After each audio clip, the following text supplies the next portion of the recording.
I always wanted to be around electronics, to build something out of it. I remember when I was a kid, I started building simple, rudimental robots back in my garage. Nothing fancy. Then I got into electrotechnical college, and totally natural, I got into MikroE company. And that was another level for me. Right from the beginning, I had access to something which is called a clickboard. A rather simple but amazing piece of hardware. And why it is so freaking good? Because I was able to enjoy building my projects. And by the way, I build them fast. That's it. In essence, this is my why. And I have had a wide variety of those clipboards to choose from. A huge pile of them. 1,499 of the clipboards to be precise. In theory, this indicates I'm limitless in terms of adding features to my robot I will always dream about. Okay, let's talk statistics. Just like NVIDIA GPU is performing parallel computing for gaming and AI branches, we've got engineers working parallelly on 20 projects in the pipeline each. If you visit MikroE.com, you'll observe a new product each day. That's nice, isn't it?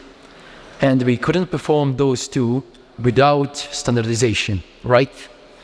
Those clickboards are based on the microBUS standard, embedded standard now recognized worldwide. We at MikroE are aware clipboards are not the center of the universe, but people keep spinning around them because of the simplicity of the microBUS standard. But wait. How it all started. Okay guys, this was the catalyst. This was the initial idea. Gather as much as you can and patch it into a single chunk of hardware. To articulate it more understandable, gather as much embedded protocols as you can into a single piece of a standardized electronic circuit, clickboard circuit, which is based on the microBUS standard. And it was back in 2011. I will fast forward to present day, year 2023, in which we've got to the insane number of the clickboards. 1,500 of them. And if you're not familiar with the clickboards, let's just explain them by example. If you've dreamt about creating a robot just like I did, you would certainly need a way to power it. Clicks from the power management category could jump in to help you. Motors will be needed for this project, obviously, so motor control category of the clickboards exists to resolve those obstacles.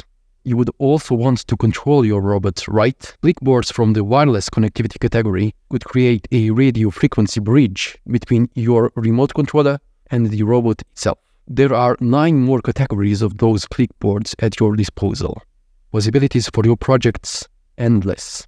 Milestone reached, and we are not stopping. Sky's the limit.